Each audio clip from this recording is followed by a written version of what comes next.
And that's going to open up a whole new section, an input field, where you can type in all the pertinent information about this event. So I'm just going to paste in a whole bunch of filler text. You can add images and whatnot if you need to. I'm going to maybe add an image here. And I don't know, let's add something that's actually, I'm going to upload, just upload this test file. Okay, insert into post. This was, I'm going to put full size. Alright.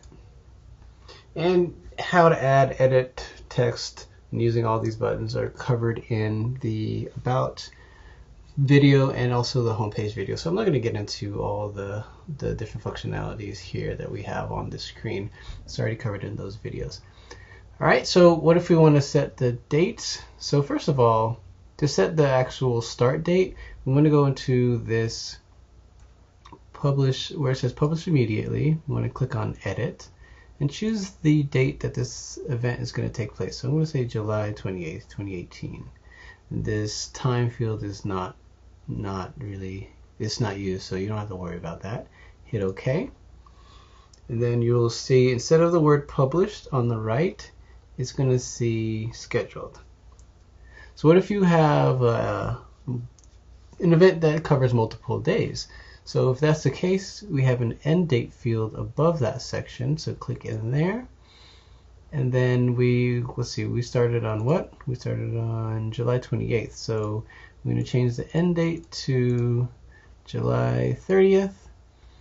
And if this is a one-day event, you can click on start time and input start time and end time that you need, and it'll populate in the field. So if we hit schedule, I'm going to do this really quick. Hit schedule. This is a live website, so I'm going to do this real quick so you can see the changes.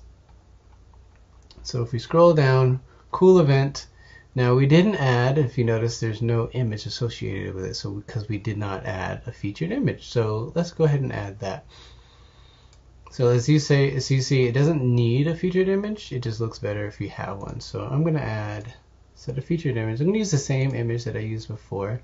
And this will be the image that's in this thumbnail, as well as the image that spans the width at the top of the page. So set featured image. I'm going to hit update. Refresh. Cool. See the thumbnail pops up here. You have the summary, my cool event, come now. And then you have the venue and its address.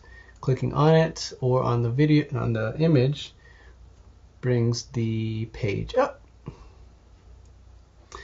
As you can see, that was a bogus address, so Google did not like that.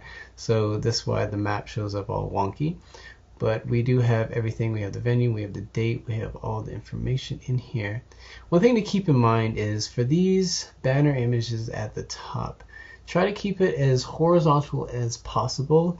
If it does not span if it's a really small image that doesn't span the width of the page, it's gonna automatically try to format it and make it fit within, I believe that's at least 1500 pixels. So try to keep it 1800 pixels width, otherwise it'll try to expand it and it'll turn out to be a bit pixelated. I believe that's it for the event page. Yep.